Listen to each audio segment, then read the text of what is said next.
کاندھوں پر شال ڈالے مغرورانہ انداز میں بھینچے ہوئے ہونٹوں کے ساتھ وہ مکمل کسی ریاست کا شہزادہ لگ رہا تھا، بلکہ یہ کہنا غلط نہ ہوتا کہ وہ شہزادہ ہی تو تھا۔ اپنے مخصوص انداز میں چلتا ہوا وہ حویلی کے اندرونی حصے کی جانب بڑھ گیا، جو کہ دیوان پر براجمان تھی۔ وہ ان کی جانب آیا اور سلام کرتا ان کے سامنے بیٹھ گیا۔ بی جان نے اسے خود میں سمو لیا اور اپنی بے تحاشا خوشی کا اظہار کرتے ہوئے اس کے ماتھے کو چوم کر اس کا حال احوال دریافت کیا اور کہنے لگیں، پتر، تو شہر جا کر بھول ہی گیا، نہ کوئی حال نہ احوال۔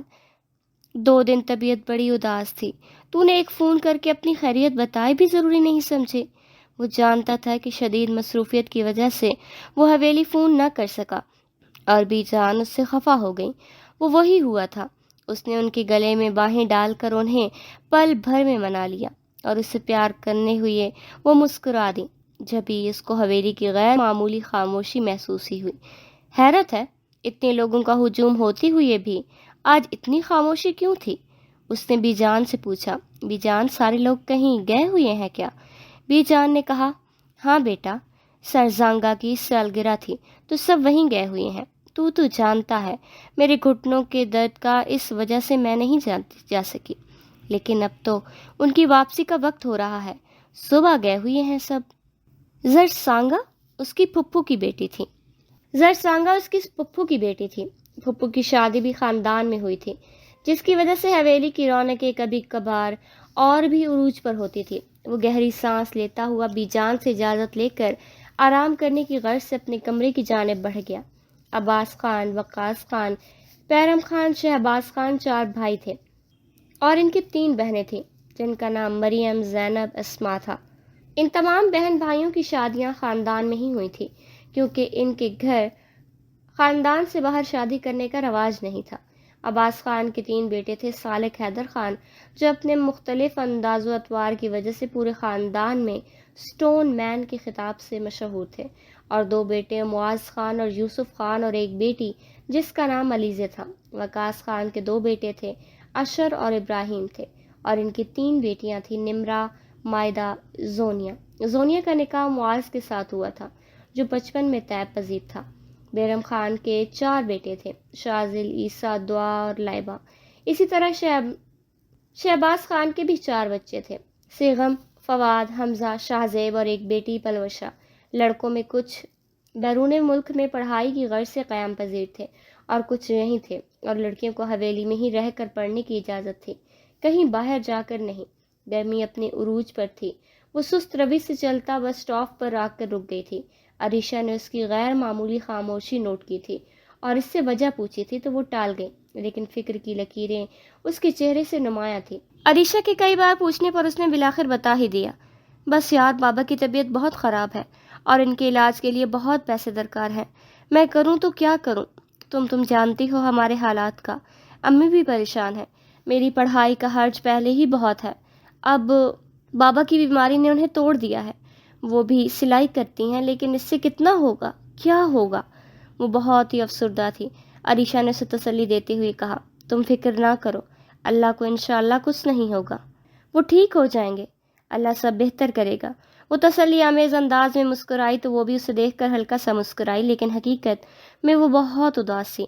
وہ سو کر اٹھا تو گھڑی کی سوئیاں 9:30 بجا رہی تھی۔ وہ اٹھا اور فریش ہو کر نیچے کے حصے کی طرف آیا تو ناصر بابا نے اسے دیکھ کر مؤدب انداز میں سلام کیا۔ اس نے جواب دیتے ہوئے ان سے ناشتے کا کہا اور ساتھ ہی امی کی کمرے کی جانب آ گیا۔ وہ اسے دیکھ کر نہال ہو گئی اور دیوانہ راز اسے چوما۔ وہ بھی انہیں اتنے دنوں بعد دیکھ کر بہت خوش تھا۔ انہوں نے کہا، بیٹا تو سو گیا تھا رات کو، ہم لیٹ آئے تھے، تو بتا کیسا ہے؟ میرا بچہ کتنا کمزور ہو گیا ہے۔ اس نے ہنستے ہوئے کہا، ایسا کچھ نہیں ہے امی، آپ کا پیار ہے یہ سب، جبھی تو آپ وہم کا شکار ہو رہی ہیں۔ اس نے انہیں پیار کرتے ہوئے کہا، بیٹا تمہارے بابا اور یوسف بھی تیرا پوچھ رہے تھے، پہلے ناشتہ کر لے، پھر ان سے ملاقات کر لے۔ وہ جانتا تھا کہ بابا جان بھی اپنی خفگی کا اظہار کریں گے اور اس کی لاپرواہی کا شکوہ بھی، اور ایسا ہی ہوا تھا۔ وہ ہنس ہنس کر سب کے سوالوں کا جواب دے رہا تھا۔ آج سب کو حیرت ہو رہی تھی کہ وہ اتنے خوشگوار موڈ میں کیوں ہے، وگرنہ اس کا موڈ ہمہ وقت ایسے ہوتا تھا کہ سب اس کے سامنے چوں کرنے سے بھی خوف کھاتے تھے۔ وہ گھر آئی تو گھر کی ہولناک خاموشی نے اس کا استقبال کیا۔ وہ اداس سی کیفیت میں چلتی ہوئی امی اور بابا کی مشترکہ کمرے کی جانب بڑھ گئی۔ وہ اندر داخل ہوئی تو دیکھا کہ بابا پلنگ پر لیٹے ہوئے ہیں اور امی ان کے پاؤں دبا رہی ہیں۔ اس نے آہستہ آواز میں سلام کرتے ہوئے بابا کی طبیعت کا پوچھا تو امی نے کہا کہ بہتر ہے، بس ذرا پاؤں میں تکلیف ہے۔ اس نے دل ہی دل میں خدا کا شکر ادا کیا، کیونکہ پچھلے 2 روز سے بابا کی طبیعت خراب تھی، لیکن آج وہ قدرے بہتر لگ رہے تھے۔ وہ چینج کرنے کی غرض سے اپنے کمرے میں چلی گئی۔ تقریباً 1 ہفتے کے بعد آج وہ شہر واپس جا رہا تھا۔ وہ بہن بھائیوں میں تیسرے نمبر پر تھا، جبکہ دوسرے پر یوسف اور پہلے پر معاذ تھا، اور سب سے چھوٹی علیزہ تھی۔ آج کل حویلی میں معاذ کا اور زونیا کی شادی کی بات چل رہی تھی۔ نکاح تو بچپن میں ہو گیا تھا، لیکن اب بی جان اور دادا جان کو اپنے باقی ارمان بھی پورے کرنے تھے۔ زونیا کی شادی اس حویلی کی پہلی شادی تھی، اس لیے سبھی پرجوش تھے۔ رخصتی کی تیاریاں زور پکڑنے کو تھیں۔ وہ گاڑی میں آ کر بیٹھا تو ڈرائیور نے گاڑی بڑھا دی۔ اس کا قیام شہر میں بنے اپنے فارم ہاؤس میں ہوتا تھا۔ وہ وہیں سے تعلیم حاصل کرنے کے ساتھ ساتھ سیاسی کاموں میں بھی مصروف ہوتا تھا۔ گاؤں میں تو سرگی اور پنچایت کا کام بابا جان اور دادا جان ہی دیکھتے تھے۔ بہت لمبا اور تھکا دینے والا سفر تھا۔ جب شہر پہنچا تو شام ہو چکی تھی۔ فارم ہاؤس پہنچ کر سب سے پہلے اس نے اپنے جگری دوست عدنان کو فون کر کے اپنے آنے کی اطلاع دی، اور پھر جوتوں سمیت بیڈ پر گر گیا۔ حویلی فون کر کے اپنی خیریت سے پہنچتے ہی اطلاع دی اور بعد میں بیڈ پر دھنستے ہوئے وہ نیند کی وادیوں میں اتر گیا۔ تمام تیاریاں مکمل ہو چکی تھیں اور بالآخر وہ دن آ ہی پہنچا۔ یونیورسٹی میں آج فنکشن تھا جس میں جانے کے لیے وہ تیار تھی۔ حالانکہ بابا کی طبیعت تو اب بہتر تھی، پھر بھی اس کا دل چاہ رہا تھا کہ وہ 2 روز کی چھٹی لے لے، لیکن امی نے اسے ہر طرح سے مطمئن کرتے ہوئے اسے عریشہ کے ساتھ جانے پر آمادہ کر ہی لیا۔ اس نے اس فنکشن کے کسی بھی پروگرام میں حصہ نہیں لیا تھا۔ حالانکہ وہ ایک ذہین اسٹوڈنٹ تھی، لیکن وہ آج کل جس صدماتی کیفیت سے دوچار تھی، اس کے لیے ان تقریب کو کوئی سوال ہی نہیں پیدا ہوتا تھا۔ عریشہ کے ساتھ وہ یونی کے گیٹ کے اندر داخل ہوئی تو اس کے کانوں میں پیچھے سے ایک لڑکی کی آواز ٹکرائی۔ وہ شاید اپنی دوست سے مخاطب تھی۔ اف، سنا ہے آج کے فنکشن میں کوئی بہت ہی خاص مہمان اپنی حاضری دینے والے ہیں، اور سننے میں تو یہ بھی آیا ہے کہ وہ ایک فیوڈل سسٹم سے بلانگ کرتا ہے۔ بلا کا ہینڈسم ہے، آج تو مزہ ہی آ جائے گا۔ سوہا نے سوچنے لگی تھی کہ یہ لڑکیاں پڑھنے کے بہانے اپنے دل کی تسکین کو پورا کرنے آتی ہیں۔ اسے ایسی لڑکیوں سے سخت چڑ تھی۔ یہی وجہ تھی کہ اس کی ایک ہی دوست تھی اور بالکل ہی اس کے مزاج کی تھی۔ 10 بجے کے قریب فنکشن سٹارٹ ہوا۔ وہ دونوں ایک کونے میں کھڑی عریشہ سے باتیں کر رہی تھی، ان رونقوں سے بھی لطف اندوز ہی ہو رہی تھی۔ عریشہ اور اس کے ہاتھ میں کین کا ڈبہ تھا جو وہ کینٹین سے لائی تھی۔ جب اس کی نظر سامنے اٹھی، بلیک 3 پیس سوٹ میں نفاست سے سجے سلکی بال اور آنکھوں پر کالا چشمہ ڈالے اپنی بے تحاشا سمارٹنس کے ساتھ ایک ہاتھ جیب میں ڈالے وہ پرنسپل فیاض سر سے مصافحہ کر رہا تھا۔ وہ اپنے اندر اتنی جاذبیت رکھتا تھا کہ ایک لمحے کے لیے سوہا مراد کی نظریں بھی جیسے ٹھٹک کر اس پر جم سی گئی تھی۔ دوسرے ہی پل میں وہ سامنے سے نظریں ہٹا گئی۔ پھر وہ فیاض سر کے ہمراہ قدم بڑھاتا اسٹیج کی جانب چلا گیا۔ لڑکیوں میں جیسے ہلچل مچ گئی ہو۔ جو لڑکیاں ذرا بیزاری اور سستی کے عالم میں تھیں، ان میں بھی جیسے جان آ گئی تھی۔ وہ جب تک بیٹھا رہا، ایک بار بھی اس نے اس کے چہرے پر مسکراہٹ نہیں دیکھی تھی۔ سر فیاض سے مصافحہ بھی اس نے ہلکی سی رسمی مسکراہٹ کے ساتھ ہی کیا۔ شاید سنجیدگی اس کی طبیعت کی خاصا اہم حصہ تھی۔ اس کی شاندار پرسنالٹی میں ایک عجیب سی مغرورانہ جھلک دکھائی دے رہی تھی۔ وہ تمسخرانہ انداز میں مسکراتی سر جھٹک گئی۔ اس کے خیالات فیوڈل سسٹم کے بارے میں اچھے نہیں تھے۔ اب تک اس نے فیوڈل سسٹم کے بارے میں جتنا سنا تھا، ظالم، سفاک دل اور بے رحم ہی سنا تھا۔ فنکشن کا اختتام ہوا تو وہ جیسے باہری گیٹ کی طرف مڑی، کسی شے سے بری طرح ٹکرا گئی تھی۔ اس کی آنکھوں کے سامنے اندھیرا چھا گیا تھا، کیونکہ ٹکر بہت سخت تھی۔ جب وہ کچھ دیر بعد سنبھلی اور نظریں اٹھائیں تو سامنے سالک حیدر خان کھڑا تھا۔ وہ بے اختیار پیچھے ہٹ گئی تو وہ اس کی کلائی کو اپنی مضبوط گرفت میں لیتے ہوئے غرا کر کہا، ہیلو، دیکھ کر چلنا نہیں آتا تمہیں، یا جان بوجھ کر ٹکرائی ہو؟ اس نے اپنی کلائی چھڑانے کی کوشش کی، لیکن وہ غیظ و غضب کی تصویر بنا کھڑا تھا اور وہ پھر اسی انداز میں بولا، کچھ پوچھا ہے میں نے، اگر نہیں بتا سکتی تو معافی مانگو۔ اس نے ایک جھٹکے سے کلائی اس کے بازو کی مضبوط گرفت سے چھڑاتے ہوئے ضدی انداز میں کہا، معافی؟ وہ کیوں؟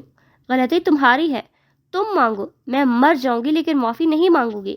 وہ اس سے کچھ دیر دیکھتا رہا اور پھر طنزیہ انداز میں اس پر ہنسا اور بولا، تم جانتی ہو میں کون ہوں؟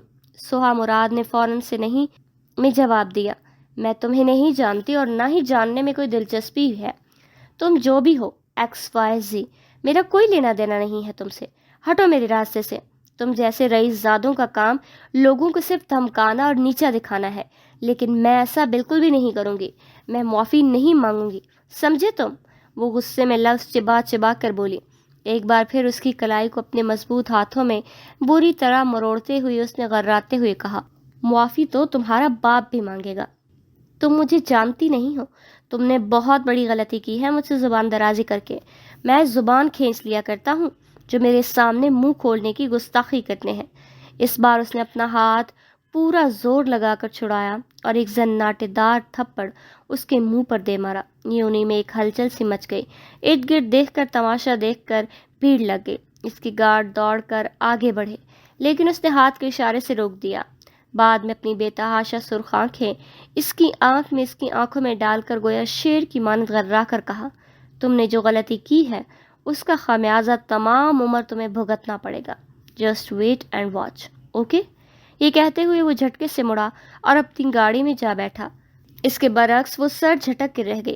دیکھتے ہی دیکھتے گاڑی دھواں اڑاتی نظروں سے اوجھل ہو گئی۔ سرفراز اطلاع پا کر جب تک لان کی جانب آئے تب تک وہ جا چکا تھا۔ انہوں نے ایک غصے بھری نظر اس پر ڈالی اور اسے اپنے آفس میں آنے کا کہا۔ اس نے ایک نظر علیشا کو دیکھا اور اس کے ساتھ آفس کی طرف چلی گئی۔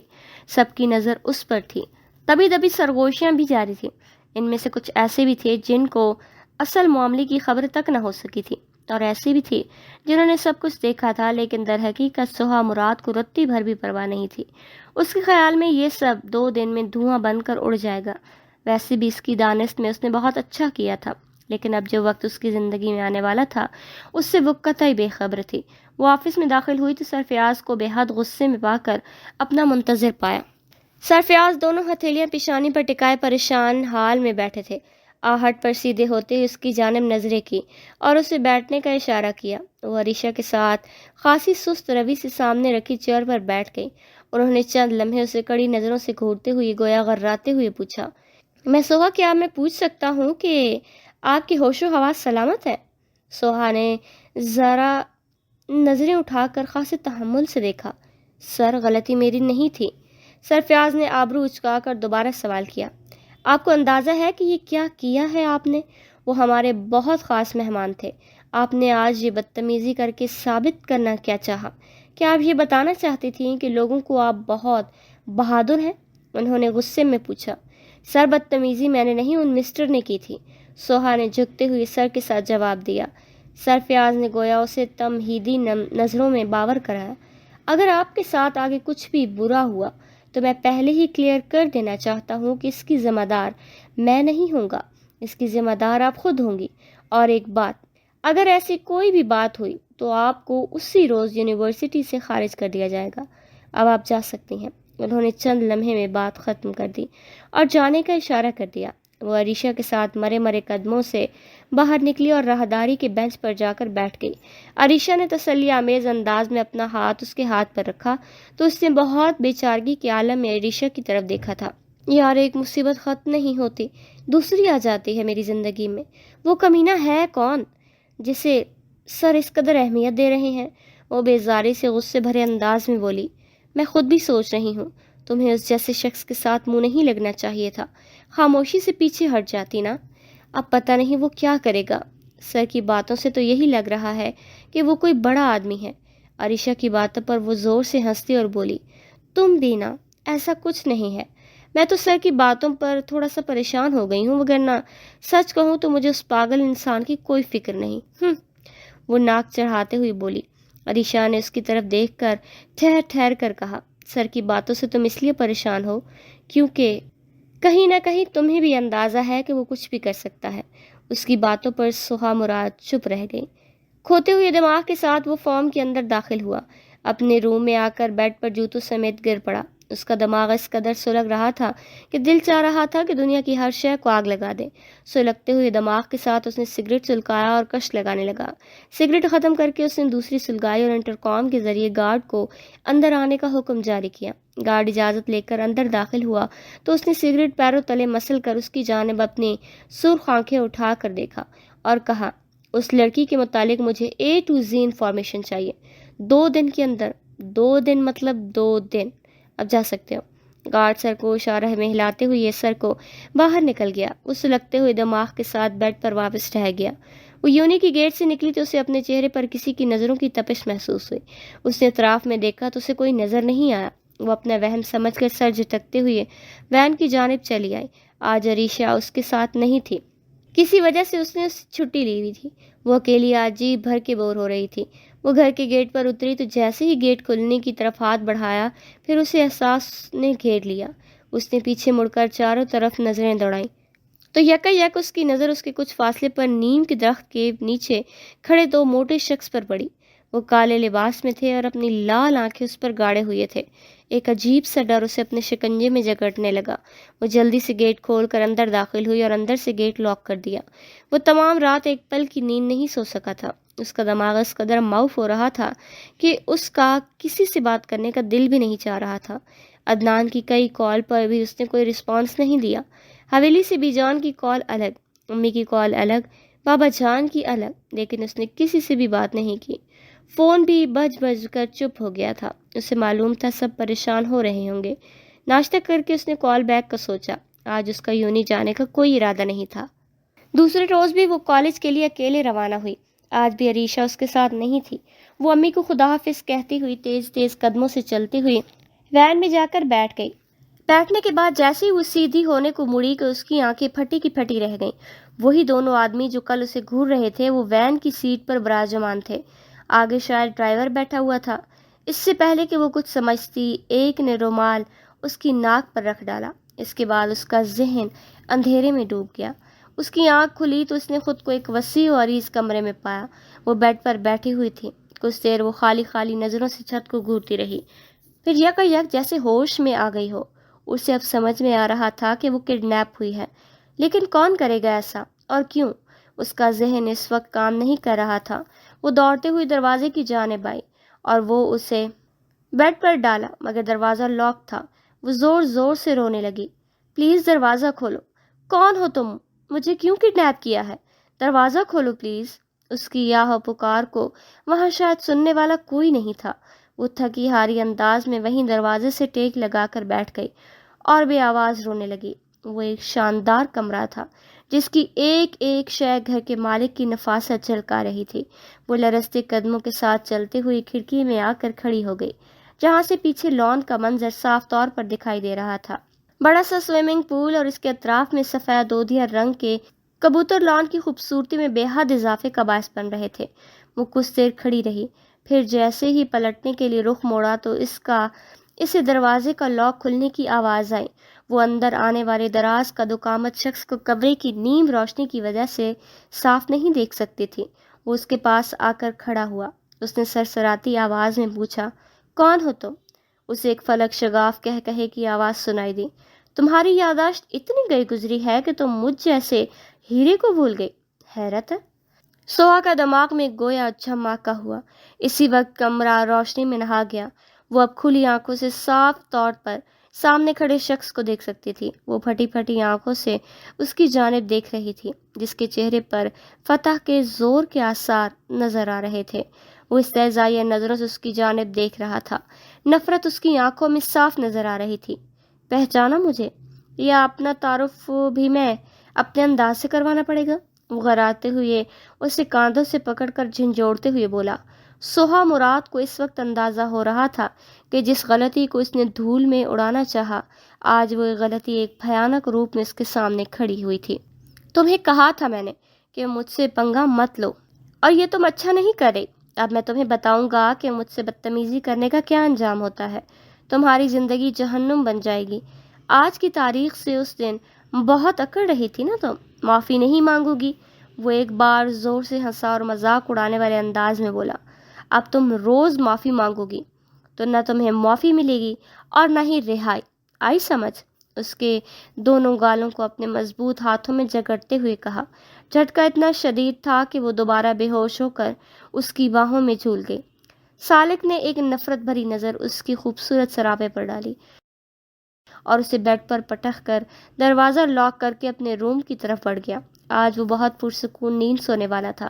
اس کا مشن جو پورا ہو گیا تھا۔ وہ مکمل اور بھرپور نیند لے کر اٹھا تو ذہن بالکل فریش تھا۔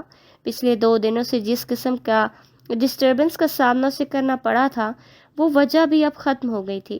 اس نے بیڈ پر لیٹے لیٹے ہی عدنان کو کال ملائی تو تھوڑے وقفے بعد کال ریسیو کر لی گئی۔ کہاں تھے تم؟ اس نے قدرے غصے میں پوچھا۔ یار شاور لے رہا تھا۔ تم بتاؤ تمہارا آج یونی آنے کا ارادہ ہے یا نہیں؟ عدنان نے چہکتے ہوئے کہا۔ اس کی بات پر وہ چند لمحے سوچتا رہا، پھر بولا، ٹھیک ہے، پھر یونی میں ملتے ہیں۔ ایکچولی مجھے کچھ بات بھی کرنی ہے تم سے۔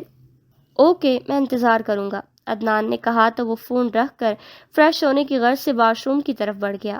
بات لینے کے بعد وہ فریش سا بالوں کو ایک ہاتھ سے پیچھے ہٹاتا نیچے اتر کر آیا اور ناشتے کی ٹیبل پر بیٹھ گیا۔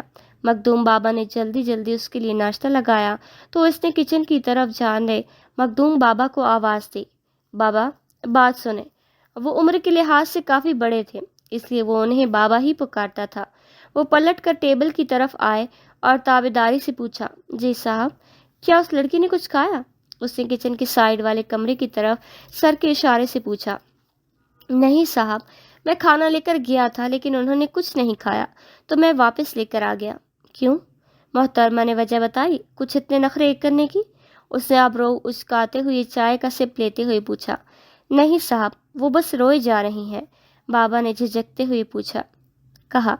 اس نے بابا کو جانے کا اشارہ کیا اور خود آرام سے چیئر کی پشت سے ٹیک لگا کر بیٹھ گیا۔ ہونٹوں پر ایک دھیمی مگر طنزیہ مسکراہٹ تھی۔ اس نے بابا کو جانے کا اشارہ کیا اور خود آرام سے چیئر کی پشت سے ٹیک لگا کر بیٹھ گیا۔ ناشتے سے فارغ ہو کر وہ اس کے روم کی جانب چلا گیا۔ دونوں ہاتھ جیب میں ڈالے اس نے پاؤں کی ٹھوکر سے دروازے کو زور سے دھکا دیا۔ وہ جو زمین پر ہارے ہوئی جواری کی طرح بال بکھراتی ہوئی بیٹھی تھی، ہڑبڑا کر اٹھ کھڑی ہوئی۔ سامنے کھڑے انسان کو دیکھ کر نفرت کی تیز لہر اس کے دل سے اٹھی تھی۔ اس شخص نے اس کے کردار کو مشکوک بنا دیا تھا۔ اس نے اس کا سب کچھ چھین لیا تھا۔ وہ مغرورانہ چال چلتا ہوا اس سے ایک قدم فاصلے پر آ کھڑا ہوا۔ وہ اتنا قریب کھڑا تھا کہ وہ نظر اٹھاتی تو اس کی آنکھوں کے رنگ کا بھی بخوبی اندازہ لگا سکتی تھی۔ کیا میں پوچھ سکتا ہوں کہ ناشتہ کس خوشی میں نہیں کیا، سوہا مراد؟ وہ دھیمے مگر غراتے ہوئے لہجے میں بولا۔ پھر اسے کندھوں سے مضبوطی سے پکڑتا ہوا سوہا کو لگا کہ اس کے کندھوں کی ہڈیاں بھی چٹک گئی ہوں۔ اس نے تڑپ کر اس کے ہاتھوں کو ہٹانا چاہا مگر مقابل کی گرفت اس کی سوچ سے بھی زیادہ مضبوط تھی۔ اتنا تو اسے اندازہ ہو گیا تھا کہ وہ اس کا مقابلہ نہیں کر سکتی۔ وہ چند لمحے کی مزاحمت سے ہی تھک گئی تھی۔ مجھے بھوک نہیں ہے، پلیز چھوڑو مجھے، اس نے لرزتے ہوئی آواز میں آنسوؤں کو پیچھے دھکیلتے ہوئے جواب دیا۔ وہ رو رو کر بھی تھک گئی تھی۔ اس کی بات پر سالک حیدر نے اسے پیچھے بیڈ کی طرف دھکا دیا تو بیڈ پر لڑک سی گئی تھی۔ تم نے سوچ بھی کیسے لیا سوہا مراد کہ میں تمہیں اتنی آسان موت دوں گا؟ اس پر جھکتے ہوئے اس نے اس کی آنکھوں میں آنکھیں ڈال کر گویا لفظوں کو چبا چبا کر اپنی بات اس تک پہنچائی۔ تمہیں پل پل گھٹ گھٹ کر مرنا ہوگا۔ یہ بات اپنی ناقص عقل میں بٹھا لو تو بہتر ہوگا۔ مجھے انکار پسند نہیں ہے اور نہ ہی مجھے سننے کی عادت ہے۔ آئی بات سمجھ میں؟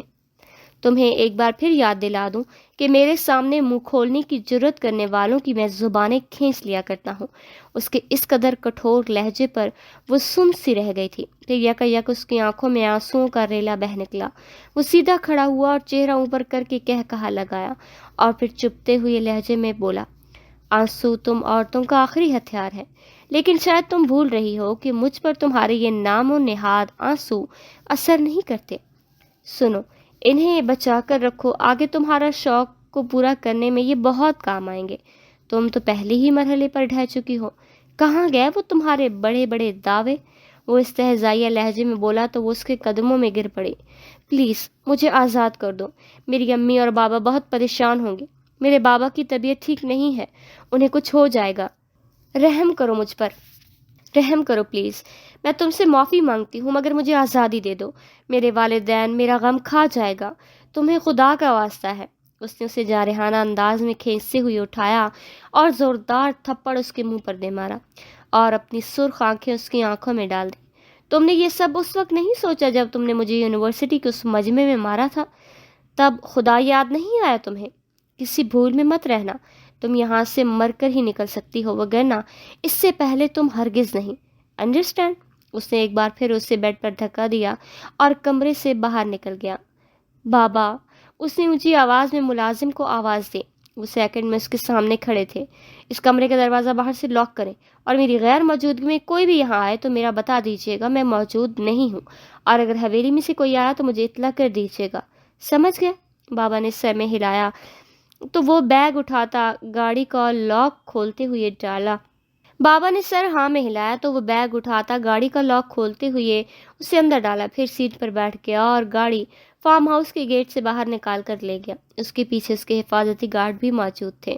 وہ لٹے لٹے انداز میں زمین پر بیٹھی ہوئی تھی۔ ایک نئے دن کا آغاز ہو گیا تھا، لیکن سوہا کا اب تک کچھ پتہ نہ تھا۔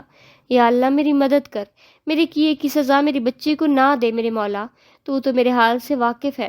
میری نیت میں کوئی کھوٹ نہیں تھا، میری بچی کو میرے جرم کی سزا مت دینا میرے اللہ، وہ نہیں سہ سکے گی، وہ بہت معصوم ہے، اسے زمانے کی سختیوں کا کچھ پتہ نہیں۔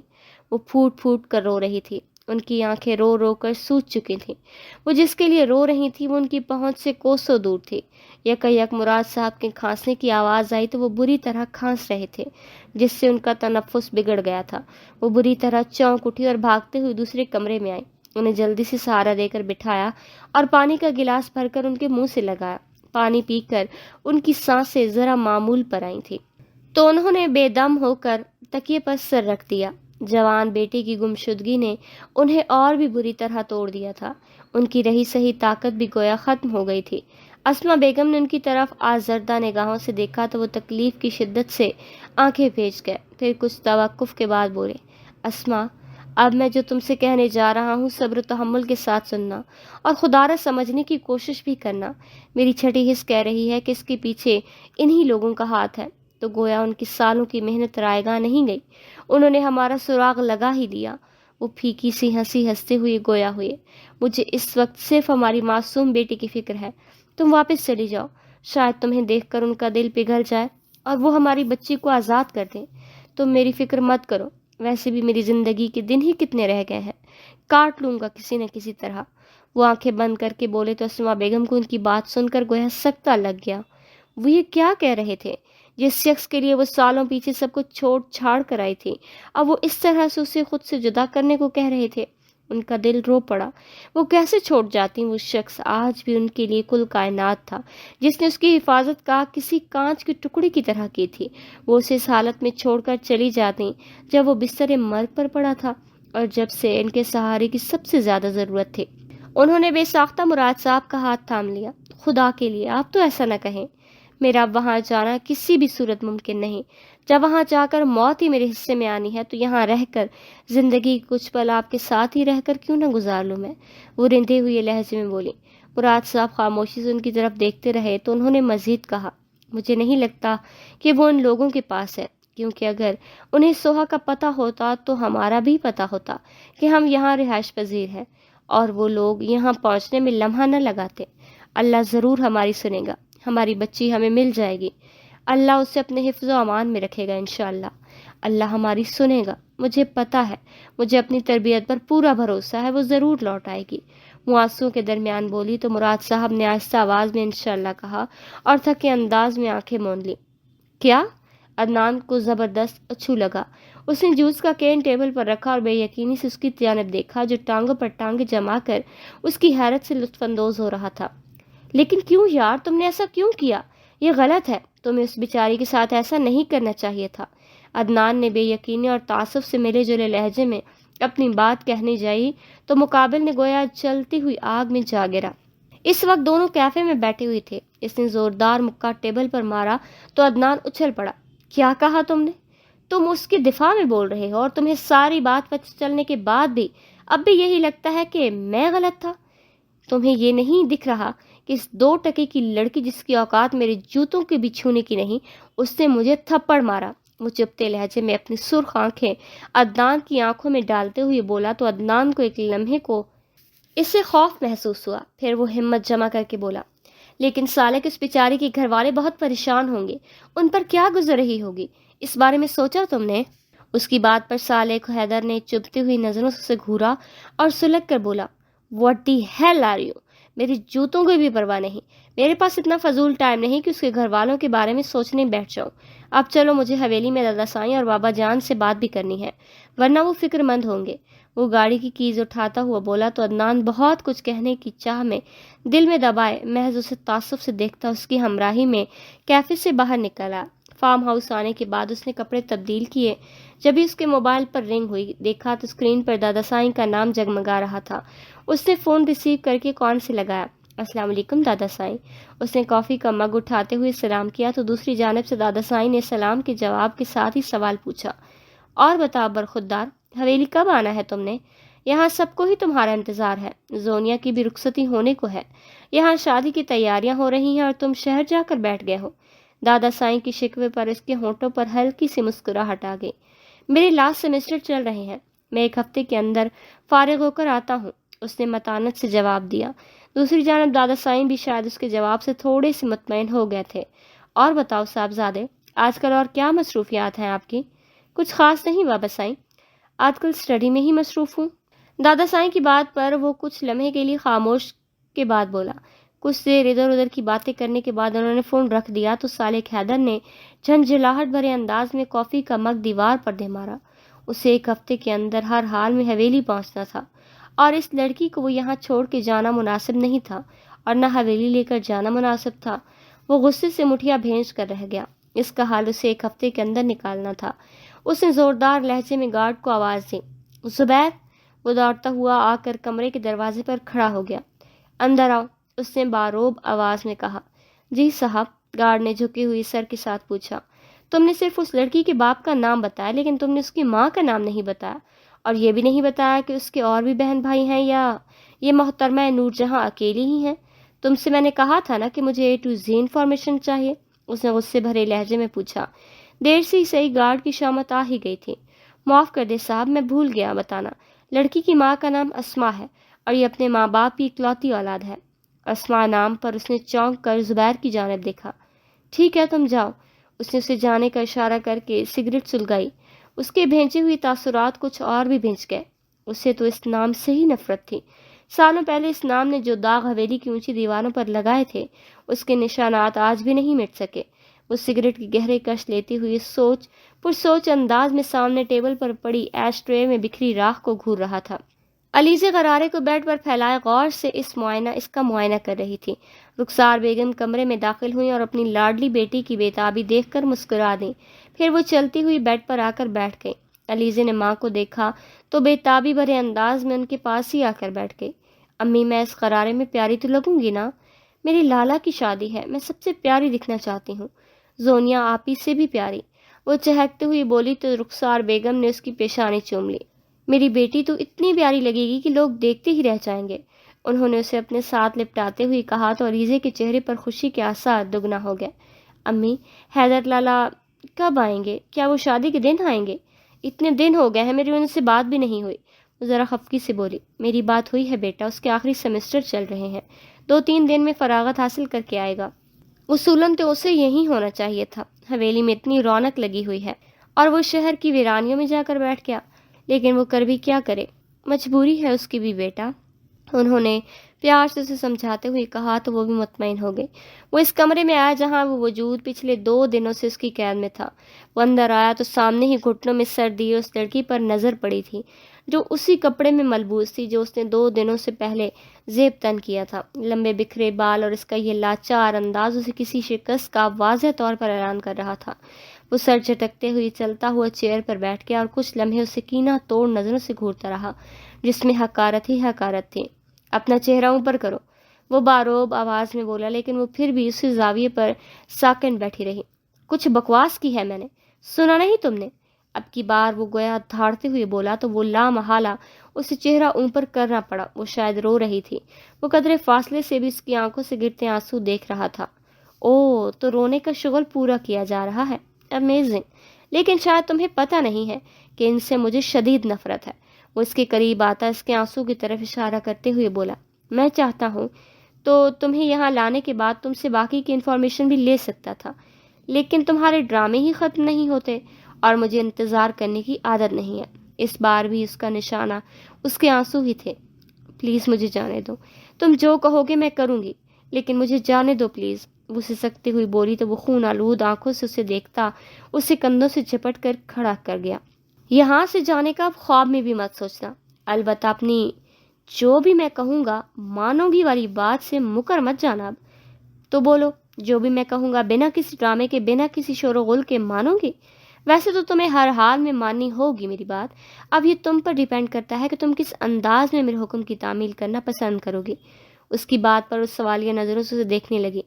تمہیں ایک لیٹر لکھنا ہوگا اور میرا آدمی وہ لیٹر تمہارے باپ تک پہنچا دے گا۔ اس لیٹر میں تمہیں یہ قبول کرنا ہوگا کہ تم میری خاطر، میری محبت میں سب کچھ چھوڑ کر خود آئی ہو اور کسی نے تمہیں مجبور نہیں کیا۔ تم جو کر رہی ہو اپنی خوشی سے کر رہی ہو۔ وہ دونوں ہاتھ جیبوں میں پھنساتا ہوا آرام سے بولتا گویا اسے جلتے تندور میں جھونک گیا۔ وحشی آدمی، تمہاری ہمت کیسے ہوئی کہنے کی میں مر جاؤں گی لیکن یہ نہیں کروں گی؟ وہ غم غصے سے پاگل ہوتی چلا کر بولی تو ایک زناٹے دار تھپڑ نے اس کی بولتی بند کر دی۔ وہ زمین پر منہ کے بل جا گری۔ مجھ سے معافی بھی تم مر کر بھی نہیں مانگنے والی تھی جہاں تک مجھے یاد ہے، لیکن وہ بھی مانگی تم نے، تو تم اس سے لیٹر لکھوانا میرے لیے کوئی مشکل کام نہیں ہے۔ میں تم سے زور زبردستی کر کے بھی لیٹر لکھوا سکتا ہوں، آئی بات سمجھ؟ وہ مٹھی میں اس کے بال جگڑتے ہوئے درشتگی سے غراتے ہوئے بولا۔ وہ پھوٹ پھوٹ کر رو دی۔ جھٹکے سے اس کے بال کو چھوڑتا وہ اٹھا اور تن فن کرتے ہوئے کمرے سے باہر نکل گیا۔ کون سیکھا ہے صرف باتوں سے، سب کو ایک حادثہ ضروری ہے۔ وہ سرخ چہرے سمیت سر جھکا کر اپنے بقیہ آنسو گویا پیے جا رہی تھی، لیکن وہ آنکھوں کو بار بار ان کی ہزار کوشش کے باوجود دھندلا کر رہے تھے۔ سامنے صوفے پر بیٹھے مہروز سائیں دادا سائیں کی سخت نظریں ان پر جمی تھیں۔ اپنے آنسو صاف کر لیں خانم، ہمیں قطعی منظور نہیں کہ اس بدبخت کے لیے آپ اپنے قیمتی آنسوؤں کو ضائع کریں۔ حویلی میں جب بھی کوئی خوشی کا موقع آتا ہے آپ کو اس نام نہاد کی کیوں یاد ستانے لگتی ہے؟ کیا بقیہ لوگ یہاں مر گئے ہیں؟ ایک بات آپ اچھی طرح ذہن نشین کر لیں کہ وہ سالوں پہلے ہمارے لیے مر چکی ہے، ہمارا اس سے کوئی واسطہ نہیں، سنا آپ نے؟ انہوں نے تقریباً چنگھاڑتے ہوئے پوچھا تو وہ خفیف سی ہو گئی اور پھر رندی ہوئی آواز میں کہا، مجھے نہیں پتا کہ میری تربیت میں کیا کمی رہ گئی تھی، کیوں اس نے ایسا کیا، لیکن ماں ہوں، اولاد کا غم بھولنا میرے لیے آسان نہیں ہے۔ ان گزرے سالوں میں بہت کوشش کی ہے اسے بھولنے کی، لیکن کل بھی ناکام تھی اور آج بھی ہوں۔ ان کی بات سن کر وہ کچھ پل انہیں خاموش نظروں سے دیکھتے رہے۔ تو پھر سن لیں آپ، آج آخری دن ہے اس کے نام پہ ماتم کرنے کا۔ آج کے بعد اگر اس کا نام لینے کی بھی گستاخی اس گھر کے کسی فرد نے بھی کی نا تو وہ یقیناً سزا کا حقدار ہوگا۔ اس بے غیرت کی وجہ سے جو کلنک ہمارے ماتھے پر لگا ہے اسے مرتے دم تک فراموش نہیں کیا جا سکتا۔ انہوں نے ٹھہر ٹھہر کر غصیلے لہجے میں کہا، آپ باپ ہیں اس کے، ایک بار ظرف بڑا کر کے تو دیکھیں، پتہ نہیں وہ زندہ بھی ہے یا نہیں، صرف ایک بار پتہ کروائیں میری خاطر، خدا کے لیے۔ خانم کے کپ کے رکے آنسو پھر سے بہہ نکلے۔ خاموش، خبردار اگر آپ نے آئندہ یہ بات اپنے منہ سے نکالی۔ جب اس نے وہ ناپاک کام کیا تھا تب ہم نے پتہ کروایا تھا تو صرف اسی لیے تاکہ اسے عبرتناک موت دے سکیں، لیکن اسے ڈھونڈنے میں ہم ناکام رہے۔ اب ہماری بلا سے جہنم میں جائے وہ۔ کاش وہ پیدا ہونے سے پہلے ہی مر گئی ہوتی تو آج یہ دن نہ دیکھنا پڑتا۔ وہ دھاڑتے ہوئے بولے تو بی جان جو حویلی کے ساتھ گاؤں بھرے خانم کے نام سے پکاری جاتی تھیں چپ سادھتی اپنی جگہ ساکن رہ گئی۔ وہ اٹھے اور تیز قدموں سے کمرے سے باہر نکل گئے۔ اس کا سارا اعتماد جو اس کی طبیعت کا خاصا تھا پتہ نہیں کہاں جا سویا تھا۔ وہ 3 روز سے یہاں قید تھی اور ان 3 دنوں میں اس نے چند الفاظ ہی ادا کیے تھے، وہ بھی اس ظالم شخص کے کیے گئے ظلم کے دفاع میں۔ اسے تو خود پر حیرانی تھی کہ وہ حقیقتاً خود کو ہی بھی نہیں پہچان پا رہی تھی۔ مسلسل بھوکا رہنے کی وجہ سے اس پر نکاہت طاری ہو رہی تھی کہ ملازم ایک بار پھر رات کا کھانا لے آیا۔ وہ کب تک انکار کرتی اور کہاں تک کرتی، ناچار اسے چند لقمے زہر مار کر کھانے ہی پڑے۔ وہ ظالم و جابر شخص کچھ دیر پہلے جو حکم ناموں سے سنا گیا تھا اس کی بابت سوچتے ہوئے اس کی سانس سے رک سی گئی۔ اس کے ماں باپ پہ کیا گزرے گی؟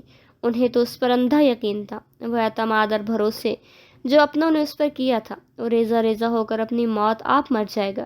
شاید وہ اتنے بڑے صدمے کو برداشت ہی نہ کر سکیں۔ باپ تو بیماری اور ماں کی بیچارگی کا سوچتے ہوئے اس کی آنکھیں اور دل گویا خون کے آنسو رونے لگے۔ ابھی وہ رو رہی تھی کہ کمرے کا دروازہ یکا یک زوردار آواز سے کھلا۔ وہ خوف کے مارے اٹھ کھڑی ہوئی۔ اندر آنے والے شخص کوئی اور نہیں، اس کی خوشیوں کا دشمن سالک حیدر خان تھا۔